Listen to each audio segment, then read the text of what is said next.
Hello. Today we will be talking about the value of remote work. I'm Peyton Moser, I'm Eric Panning. I'm Olivia Perry. and this is our presentation.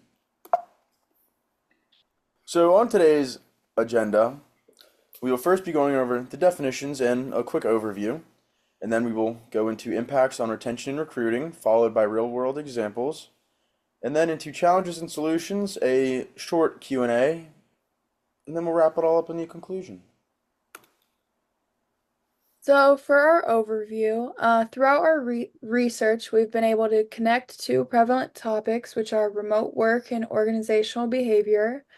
We've been able to get a better understanding of the importance and challenges of remote work, and we've also been able to assess the value of remote work.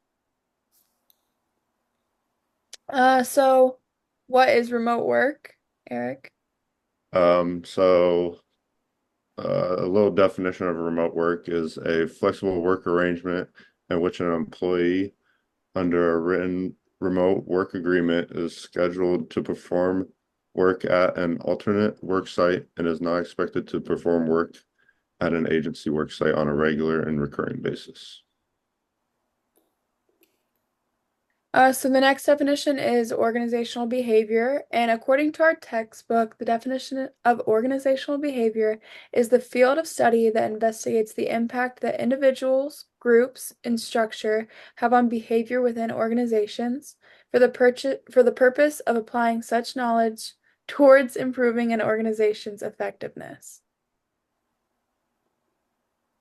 So, connecting remote work and organizational behavior. Remote work aligns directly with organizational behavior structure and principles. Remote work grants employees flexibility in a change of work environment, which leads to employee satisfaction. Employee satisfaction then leads to better retention rates and a wider recruiting pool, which we'll talk about in the later slides. And then some organizational behavior principles that are essential in remote work include effective communication, team culture, leadership, and adaptability. So, the impact on retention. Remote work leads to employee retention within a company due to the following things. The first one is increased job satisfaction. A lot of people like remote work because of the flexibility that they get from being able to work from home, work from their computer, and then the balance, the work-life balance that this gives them. Another reason that people enjoy remote work, is because of the reduced commute stress. This eliminates commuting altogether. You don't have to go through a stressful drive every morning. You can work from the comfort of your own home. Another reason is cost savings. This eliminates all commuting costs, which would include like gas, even a car repairs, clothing costs, because you don't have to go into the office every day. You can work from your home clothes. You can wear something nice on top, something not nice on the bottom. And then meal costs, you don't have to worry about packing your lunch, and or buying food at the office. Um, Another reason is access to a bigger employee pool. This opens up a more diverse and larger employee pool, which will lead to better matches for the job. You can look all around the world. You don't have to look in one specific spot for your employees. And then environmental impact. Working from home reduces carbon footprint, and this is by cutting down on commuters. And then, so if you have an environmentally conscious employee, this will help them stay at the job.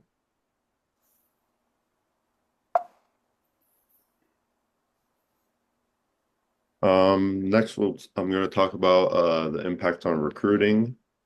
Remote work leads to a better employee recruiting due to faster interview and recruitment process. Remote recruiting is easier to find promising candidates and it saves time. By recruiting remotely, you can limit the number of prospects you have for a certain job. This eliminates prospects that don't meet your standards for the job, and this will save up time. For example, you can put potential candidates' resumes through like a remote system, and it can like give you only like candidates that are qualified. So this also saves time as well. A wide talent range and diverse workplace gives you the ability to hire the talent you need from anywhere in the world and removes geographic barriers. Um, for example, my mom works remotely for TriTech Software out of California. She is always on work calls and has a lot of coworkers from different backgrounds and cultures. I've noticed while listening to some of her calls that there are a lot of benefits of remote workforces because there's a lot of different perspectives and thoughts about things that are like tasks that they're working on. Um, it is also something that brings them closer together as a team because they can get to know each other and see what is different between their cultures. My mom's manager's name is Lynn, and she's from China. So when they're on their work calls, Lynn is usually at a different time of the day because they're 12 hours, I think, in advance. So my mom will be on a work call at night and she'll be on in the morning. Uh, this is something that is a little different and it's kind of like an icebreaker, I guess, to get to know each other better. And this is just something that I thought was a good example of how remote learning is unique. Um, and then, so cost efficiency, it removes costs of office space and travel of your employees and other things. And then appeal of the working conditions. Being able to offer remote working is appealing to a lot of job seekers these days. For example, since COVID, a lot of workers have they had to transfer to remote working because of the pandemic. They had to work from their home, and it kind of just became like a custom of a lot of people, and kind of an example of my mom. Good. So a few real world examples of like companies moving over to virtual work is we see a lot of hybrid work schedules now, like both Olivia and Eric have both mentioned or both touched on. A lot of people now can choose whether they're going to work from home or go into the office, and I think that that really has become part of today's work culture. Remote hiring, they've both touched on this as well, but we do see this a lot where people from all over the country can now apply for jobs without having to move to certain offices or even be transferred to a different office if you work for a large corporate company, without having to get up and move your whole family. And so I saw some of this past summer, like in my internship, where some of our audit teams weren't all in the Houston office. We had people. I worked with somebody out in from California, from Colorado. All these groups were kind of made up from people all over, and it's all been made possible by being remote. Choice hours, you don't like you still see a lot of scheduled 9 to 5 stuff, but if you're really truly working hybrid only or hybrid or remote only, it's really just get your work done whenever, unless you have meetings and stuff. It's more or less, you can get up at 8, get on work at 10. If you're done with all your stuff by 3 or 4, then you don't really need to be on for 8 hours a day. And then it's much easier now to meet with clients.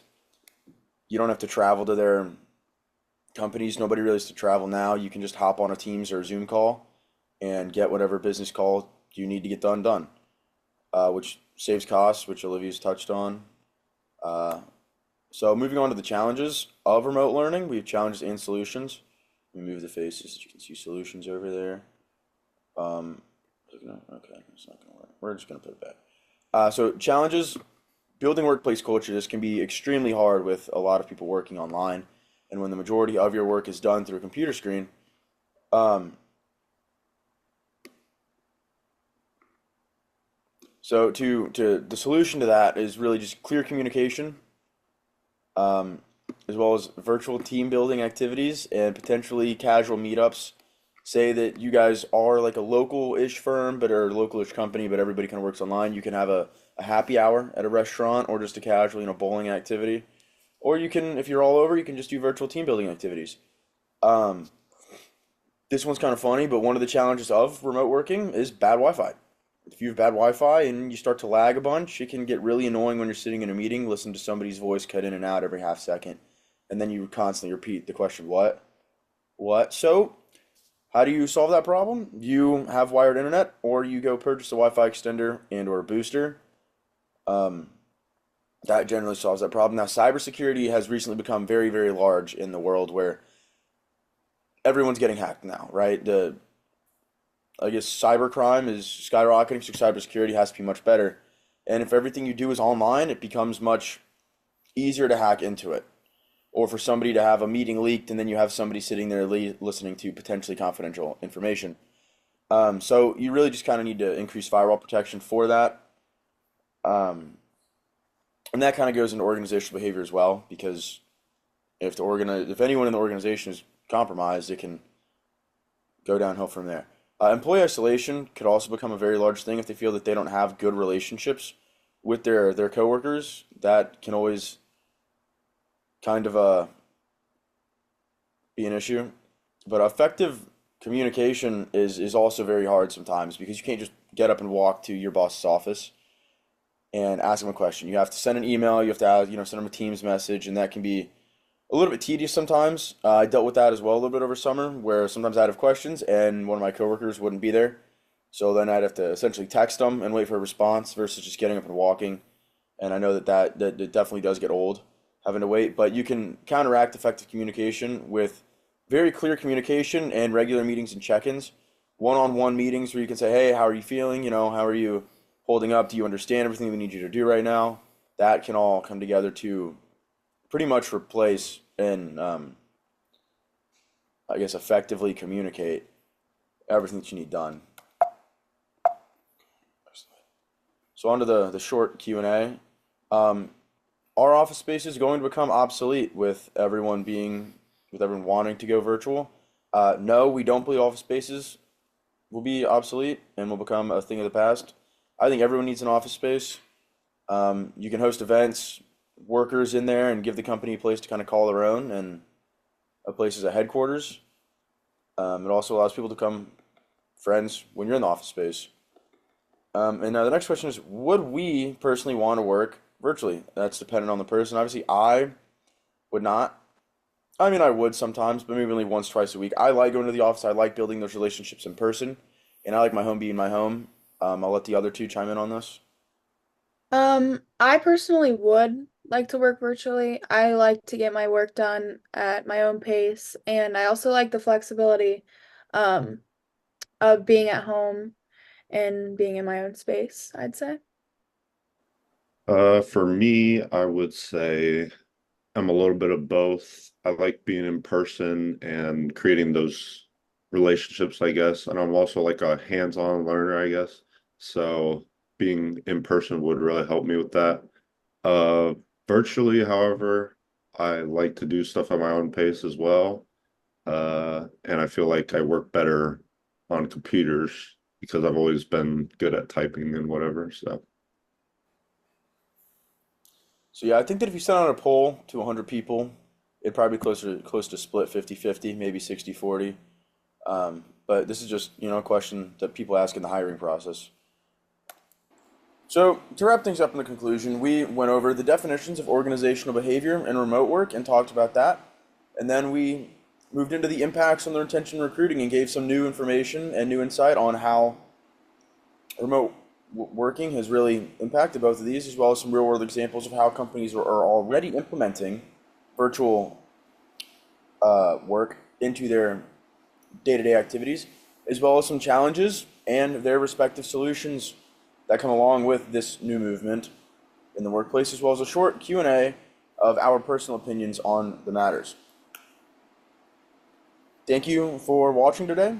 We hope that you've learned something and the values that go along with remote work. And this is our Works Cited. Good night.